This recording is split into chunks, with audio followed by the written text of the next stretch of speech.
This is your Weather Extreme video for Sunday, April the 12th. I'm meteorologist Brian Peters. Thanks for tuning in. There's a look at the surface map for this morning, and surface high pressure that has been off to our north is sliding off across Virginia, and that will allow the front that moved through the area earlier this weekend to come back as a warm front over the next day or so. The upper air pattern features closed low out over northern northwestern Mexico and the southwestern United States, and that is establishing a very wet southwesterly flow pattern across the area. For us this morning, temperatures are fairly nice for this time of year, with lows across central Alabama generally in the lower 50s, and we had much drier air, so the dew points are down, so it's a very nice morning to start off. But clouds are beginning to increase ahead of the rain that's along the Gulf Coast, and that will be spreading our way. And the QPF, the quantitative precipitation forecast, indicates that we could have as much as 3 to 5 inches of rain over the next 5 days across central Alabama, as this pattern remains very wet with very deep moisture. Storm Prediction Center is outlooking a slight risk area for parts of Missouri and Kansas for day 1. That's today, Sunday. On day 2, there is a marginal risk over a good portion of central Texas.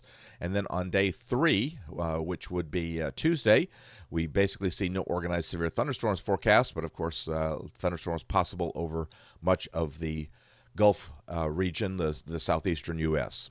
All right, the 060 GFS model run this morning, and there goes our surface high. But in the meantime, the frontal system that has moved through is going to come back as a warm front.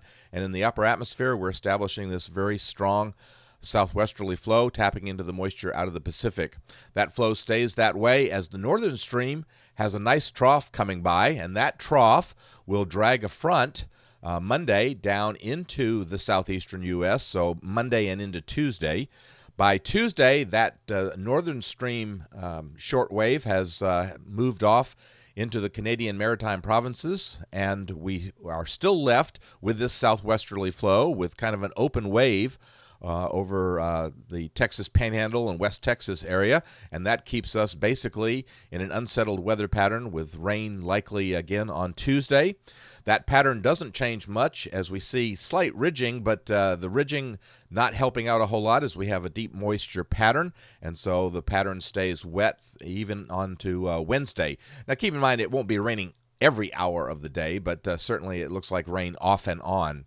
By Thursday, the next system is beginning to kick in, but unlike yesterday when that seemed like that system was going to kick through fairly quickly, the latest run of the GFS is not keeping that speed, and it's keeping the closed low out over the southwestern U.S. a little bit longer, so that is keeping us basically in this southwesterly deep moisture flow. So Thursday looks like another day with wet weather, and that closed low stays out to our west on Friday. It begins to inch our way, so once again that keeps us wet as we see a surface low developing over the Texas Panhandle area.